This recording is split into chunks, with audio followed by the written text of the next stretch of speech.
Welcome to our worship service at the First Unitarian Church of Worcester, Massachusetts. My name is Steve Knox, and I'm assisting in worship this morning with our guest musician, Gavin Klein, technician Eugene Rossi, and head usher, Vicki Hardy. Now, today we continue our summer worship series, which is traditionally run by lay leaders of the church. Today, our guest preacher is Ken Mandile, who is furiously editing his sermon. Ken is a long-time member of the church, and he's been in this pulpit many times, and we always look forward to those days when Ken is in the pulpit. We're delighted to welcome him back. We extend a special welcome to those who are single, married, divorced, widowed, trans, gay, confused, filthy rich, comfortable, or dirt poor. We extend a special welcome to those who are crying newborns, skinny as a rake, or could afford to lose a few pounds.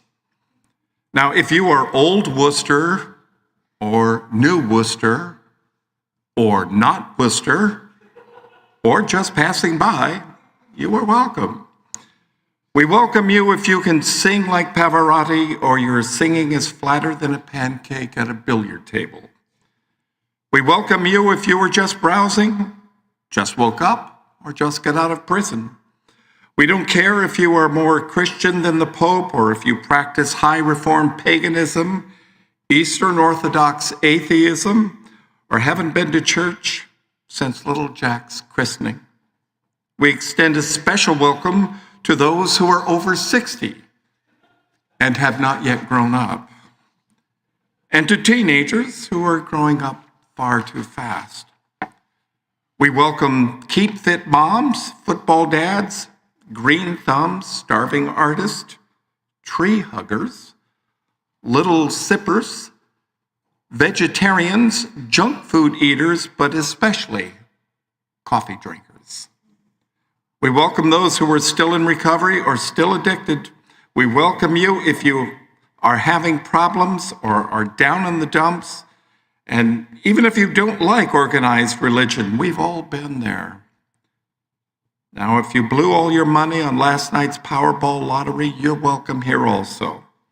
And we welcome those who think the world is flat, who work too hard, who don't work, can't spell, or came because grandma's in town and wanted to go to church.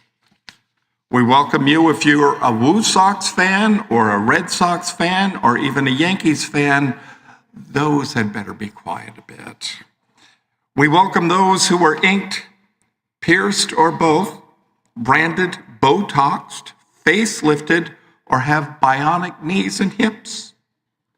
And we offer a special welcome to those who could use a prayer right now.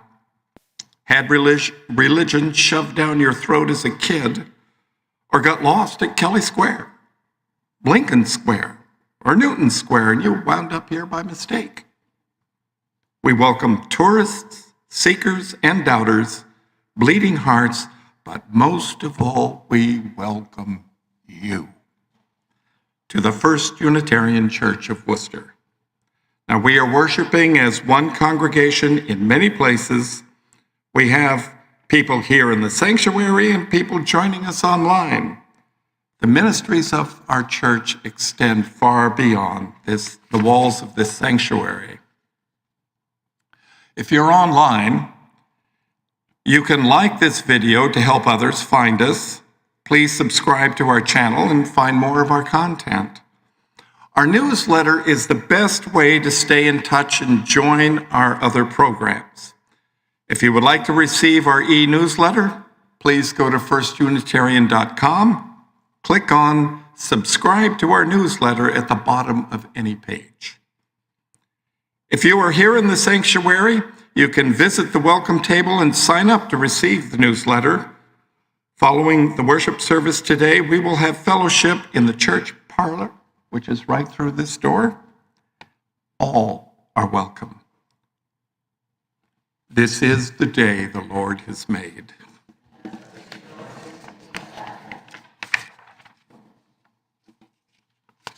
Our call to worship today is excerpted from Black Spring by Henry Miller. I have a theory that the moment one gives close attention to anything, even a blade of grass, it becomes mysterious, awesome, indescribably magnificent, a world in itself. I have tried this experiment 1,000 times. I have never been disappointed. The more I look at a thing, the more I see in it. And the more I see in it, the more I want to see. It is like peeling an onion. There is always another layer and another and yet another. And each layer is more beautiful than the last. This is the way I look at the world. I don't see it as a collection of objects, but as a vast and mysterious organism. I see the beauty in the smallest things, and I find wonder in the most ordinary events. I am always looking for the hidden meaning, a secret message. I am always trying to understand the mystery of our life. I know that I will never understand everything, but that doesn't stop me from trying. I am content to live in the mystery, to be surrounded by the unknown. I am content to be a seeker, a pilgrim, a traveler on the road to nowhere. At this point in time, we're going to be doing our chalice lighting. Today, Jay Lavelle will light our chalice, and we are so pleased to have Jay.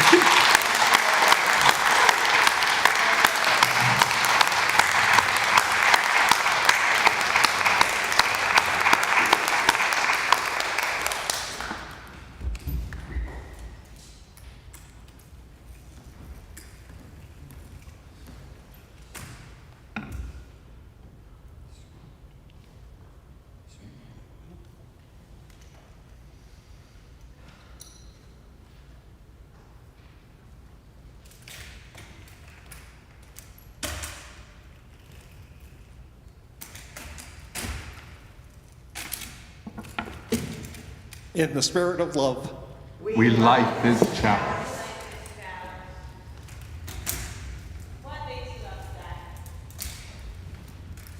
Please rise in body or spirit to renew. From all that dwell below the skies, let songs of hope and faith arise. Let peace and will on earth be sung. Through every land, by every tongue. Amen.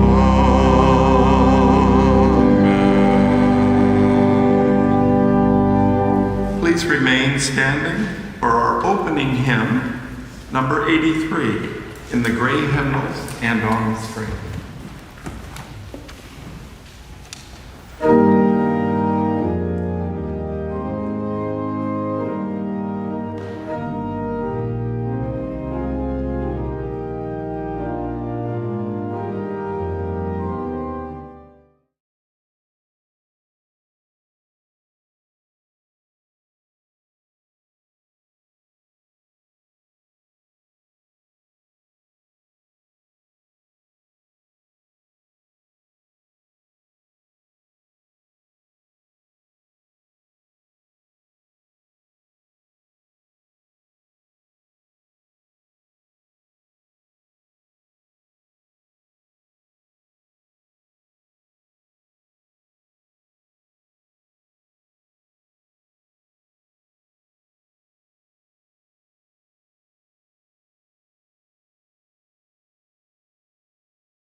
Please be seated. And join me in the common prayer, which you will find is number 557. It's in the back of the gray hymnal and on the screen. Those of you who are familiar with the prayers in that hymnal, we usually do them responsively, but today we're going to do this all as one piece. So we'll do it together rather than responsively. All living substance, all substance of energy, being, and purpose are united and share the same destiny. All people, those we love and those we know not of, are united and share the same destiny. Birth to death, we share this unity with the sun, earth, our brothers and sisters, strangers, flowers of the field, snowflakes, volcanoes, and moonbeams. Birth, life, death, unknown, known, unknown. Our destiny, from unknown to unknown. May we have the faith to accept this mystery and build upon its everlasting truth.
In our sacred time together, we share the joys and sorrows of our church with one another.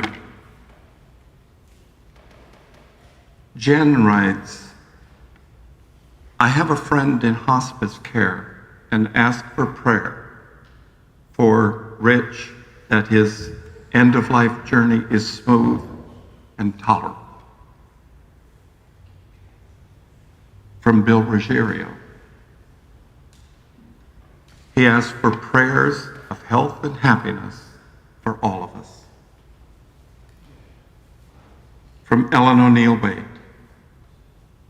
To celebrate Bob Gott, whose life brought music to everyone he met, and to celebrate First Unitarian for giving the Weagora community a home for 12 years. And from J. Lavelle, in memory of my dear friend, Karen Orr, who died last week. These are the joys and sorrows of our community. Please continue in your own thoughts and prayers in this time of silence.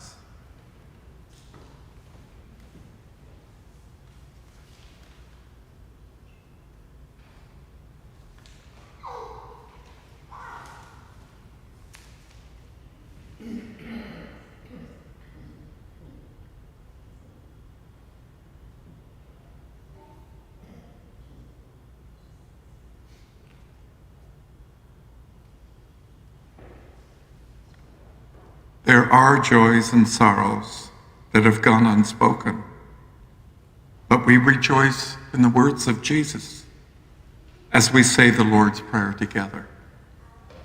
Our Father, who art in heaven, hallowed be thy name. Thy kingdom come, thy will be done on earth as it is in heaven. Give us this day our daily bread, and forgive us our trespasses as we forgive those who trespass against us. And lead us not into temptation, but deliver us from evil. For thine is the kingdom, and the power, and the glory, forever and ever. Amen. Our ministries at First Unitarian Church continue to thrive because of your support. Your offering makes a difference here and in our community. The ushers will now receive the morning's offering. If you are worshiping online, you can text the number on your screen and go to firstunitarian.com and give online at the top of any page. I invite your generous contributions for the good work of this church.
First reading this morning is excerpted from an essay by Christian Kyle.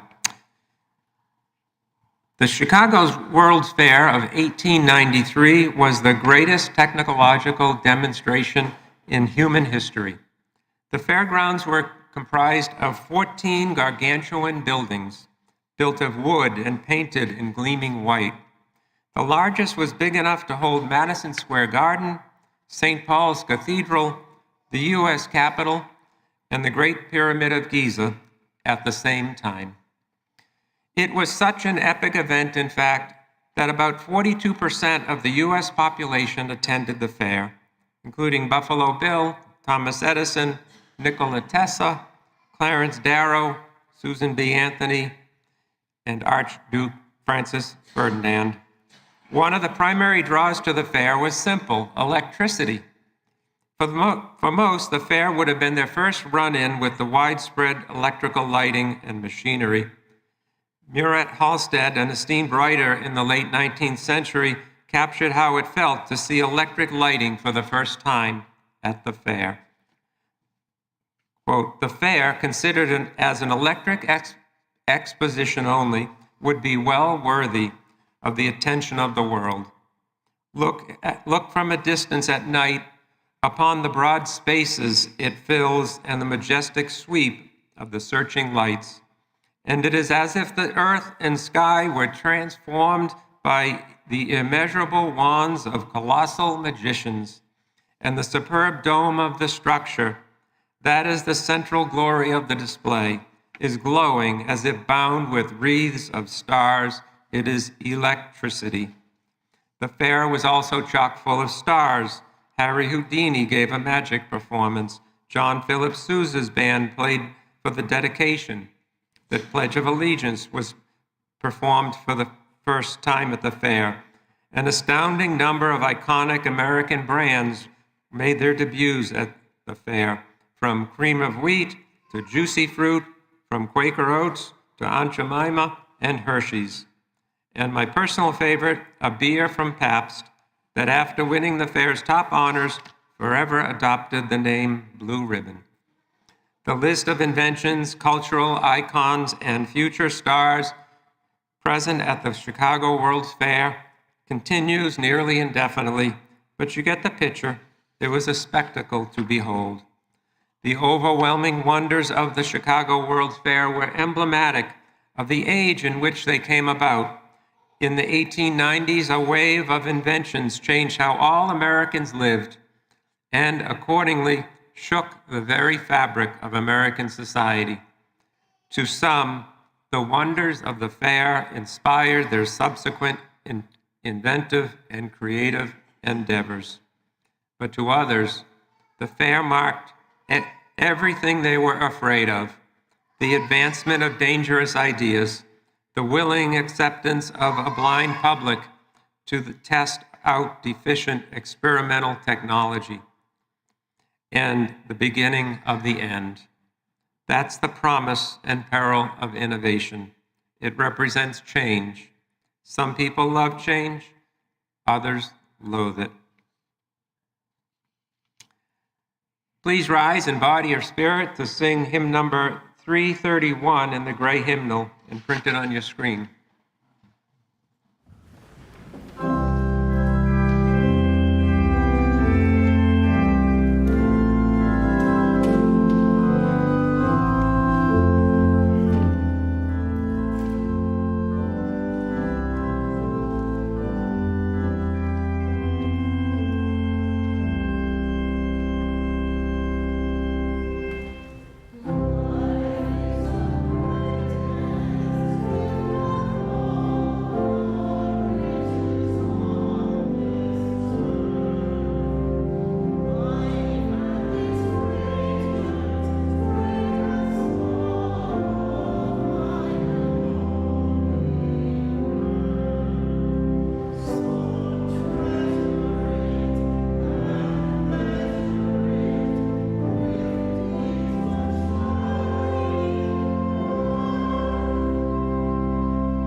Please be seated.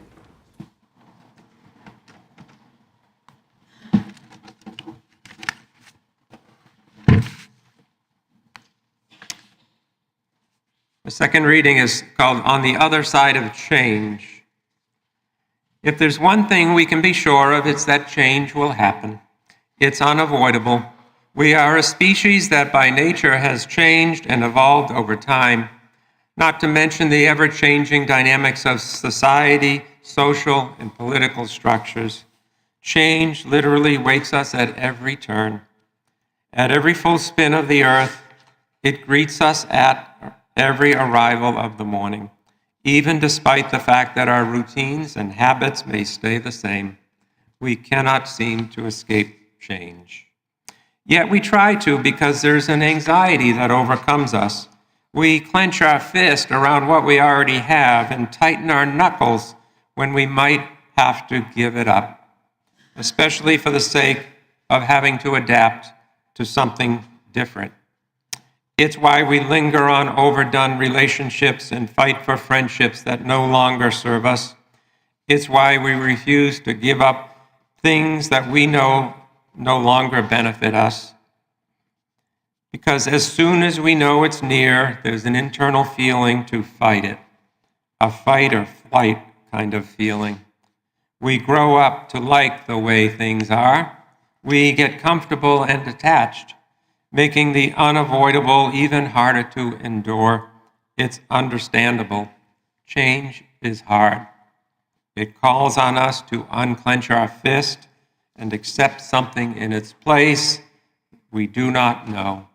We must integrate unknown, possibly scary things into our lives. And sometimes that takes work.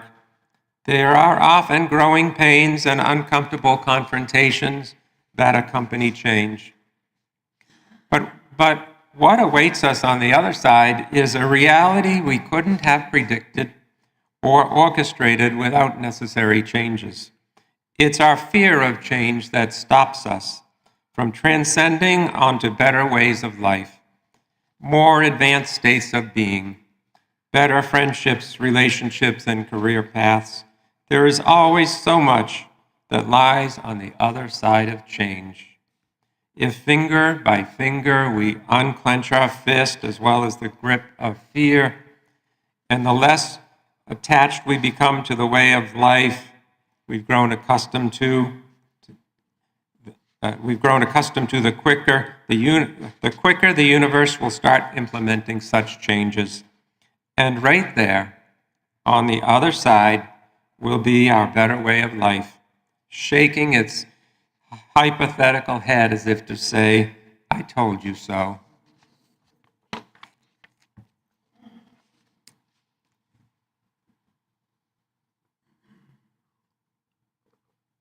So, thank you for having me back in the pulpit this morning.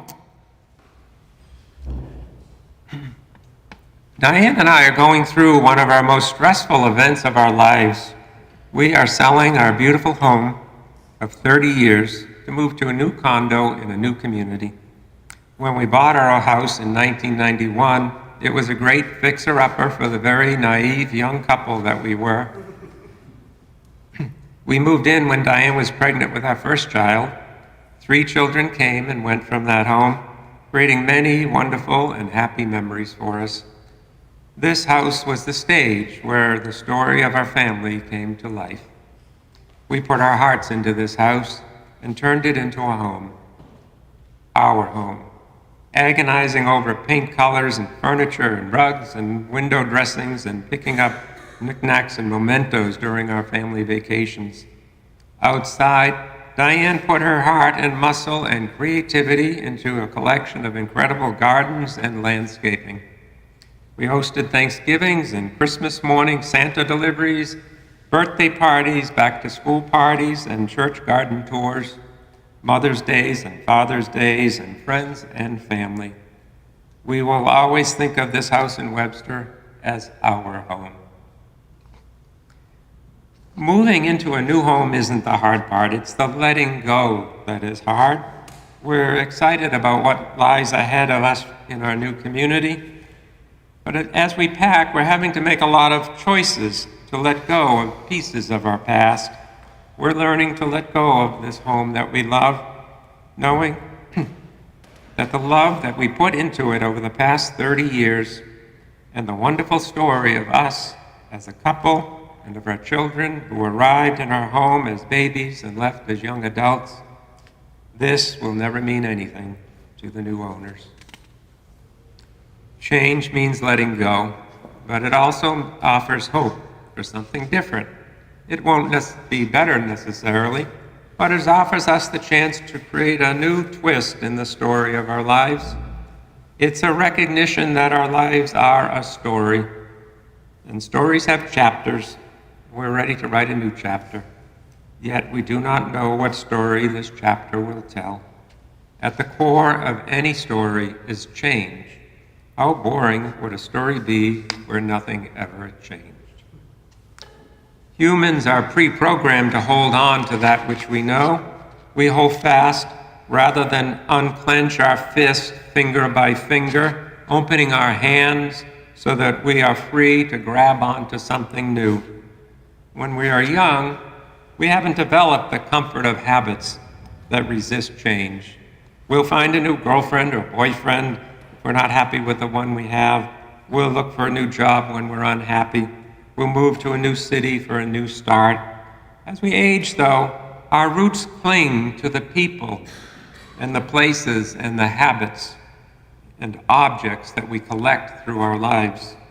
We take comfort in these and we fear letting go of them. In our personal lives, we often have some control over the pace and the direction of change, but there's an entirely different sphere of life that we have little control over, but where change may still drastically affect our lives. Things like technology and social norms, the economy, politics, the climate, these change at an almost incomprehensible pace that often induces anxiety. These changes seem so out of control that many of us are left feeling helpless and hopeless. Physicists will tell you that there is no such thing as the present. Everything is about change. Italian theoretical physicist Carlo Rovelli tells us that our preconceived notions of time, continuity, the arrow of time are all wrong. Rovelli writes, quote, "Thinking of the world as a collection of events, of processes, is the way that allows us to better grasp, comprehend, and describe it. In fact, even things that are the most thing-like are nothing more than long events.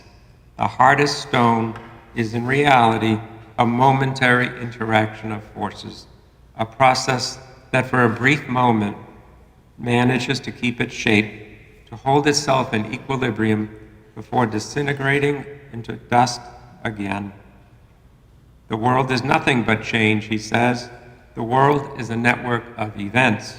The simple fact is that nothing is. Things happen. It implies a world in which change is ubiquitous," unquote. So the fundamental ubiquitous nature of the universe is that everything changes, things happen. Regardless of how hard we hold on to the past and even to the present, it's already gone. This fundamental nature of the universe does not make change any easier for us to accept, though. We look around us at this changing world and we are often afraid. Technology by nature is also about change. Technology seems to offer us tremendous benefits in the 21st century. I've feared technology for a couple of centuries or even longer, but the pace of change is accelerating and the fear of change seems to be growing exponentially. 2,400 years ago, Socrates worried that writing would create forgetfulness in the learners' souls because they will not use their memories. Imagine what he would think about smartphones. When trains were first introduced as a means of transportation, some people claimed that they were unsafe for women because traveling over 50 miles per hour would cause their uteruses to fly out of their bodies. When Marconi developed wireless radio, he wondered, have I done the world good or have I added a menace? One of the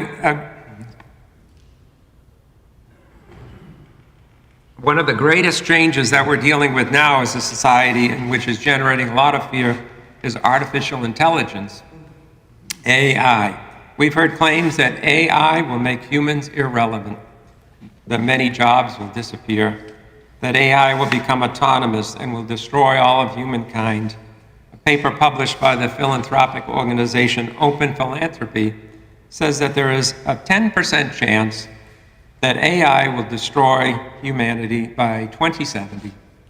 Elon Musk called the development of advanced AI summoning the demon and a fundamental risk to the existence of human civilization. It's not uncommon for new technology to be used for evil or to create some kind of unintended consequences. Computer keyboards cause wrist problems, earbuds cause hearing loss, social media spreads misinformation. AI is not the first technology to create fear of the end of human civilization, but it's perhaps the first dystopian technology that we can carry in our pockets. Douglas Adams, best known as the author of The Hitchhiker's Guide to the Universe, wrote an essay on our relationship to new technologies a few years ago. He listed 3 rules about new technologies. Rule number 1, anything that is in the world when you are born is normal and ordinary and is just a natural part of the way the world works. Rule number 2, anything that's invented between when you're 15 and 35 is new and exciting and revolutionary, and you can probably get a career in it. Rule number 3, anything invented after you're 35 is against the natural order of things. There is comfort in what we know, in the permanence of tradition, in the old way of doing things, in the home that we've lived in for so long, in the job that we enjoy, in our circle of friends, in our church community. But when this permanence is threatened or broken, it leaves us uncomfortable, nervous, and perhaps sad.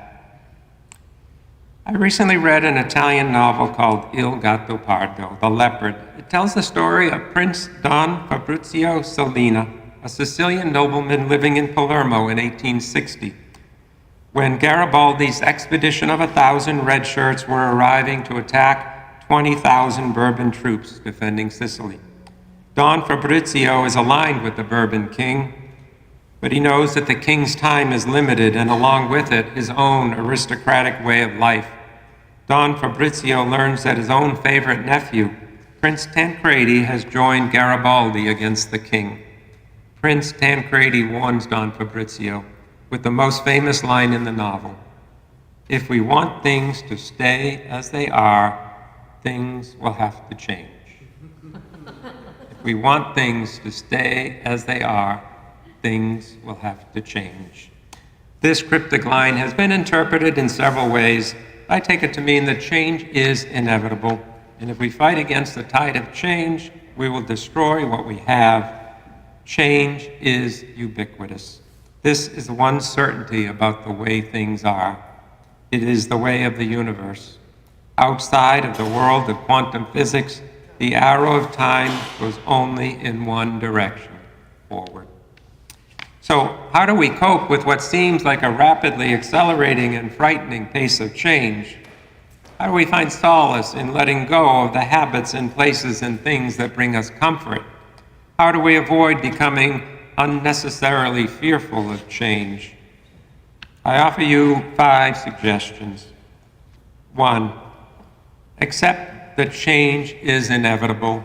Accepting that change is inevitable can allow us to act rationally and avoid becoming paralyzed by fear. Denying the flow of time is futile.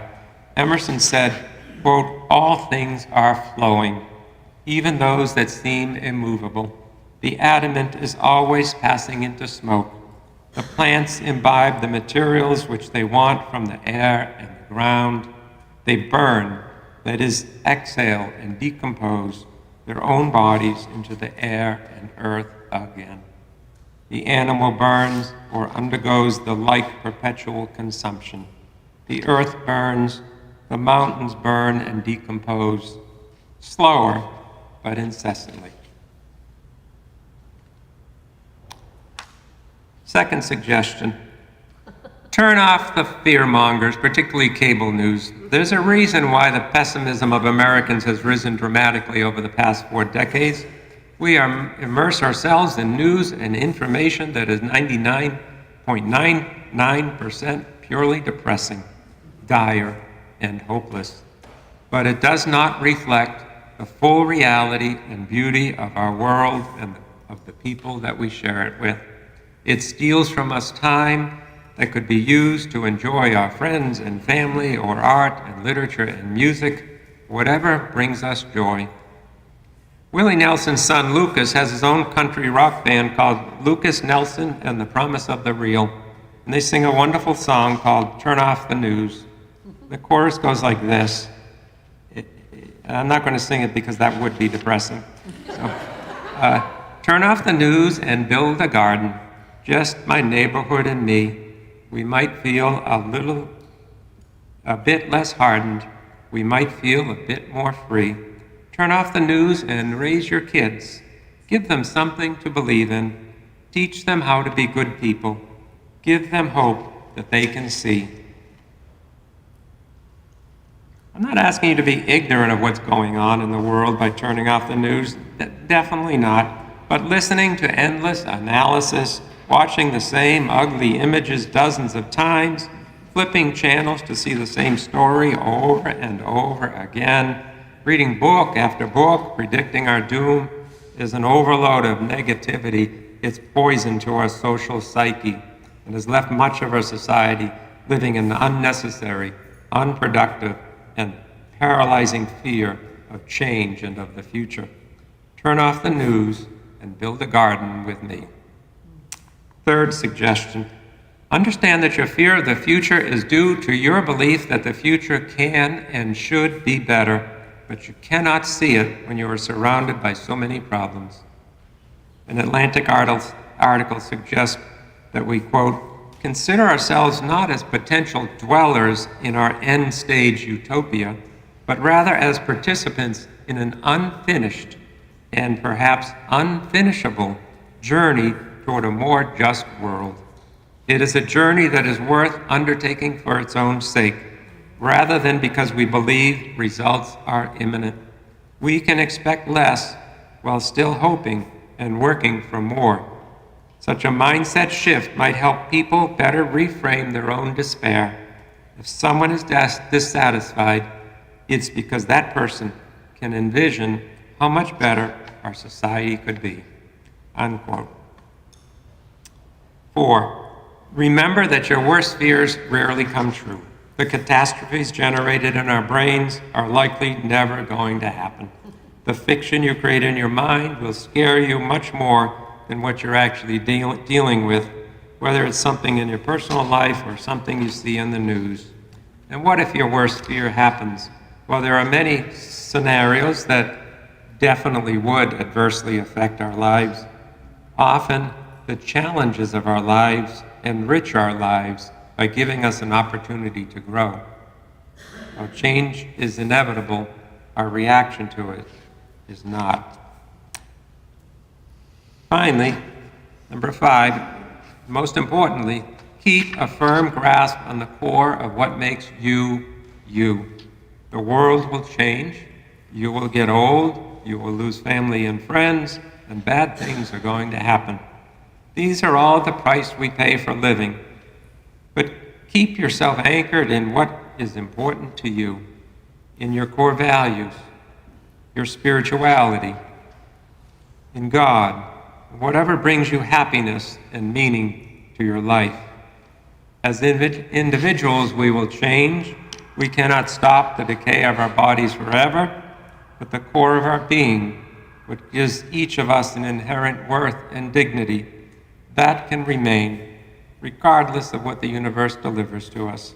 Your core values can keep you tethered and safe if you hold fast to them. The suggestions I made this morning have a sense of stoicism to them. It would be naive to think that we could use our minds to completely overcome our worries about the future. It would deny that much of the fear of change is in our hearts, and our hearts don't always listen to our minds. It's okay, and it's good and human to have some fear and sadness. But let us not be blinded by this fear to the beauty of the world and of the people we share it with, and of the promise of a better world to come. Amen. Please rise in body or spirit to sing hymn number 108 in the gray hymnal and on your screen.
I leave you this morning with this benediction by Emily Richards. May you leave this time together changed. May the promises you have made to yourself about who you want to be feel closer to the reality of who you are right now. May you share that feeling of transformation wherever you go. May it spread into every word, deed, thought, and interaction until we are all changed, transformed, and transforming together, becoming our better selves. Amen. Please be seated for the postlude.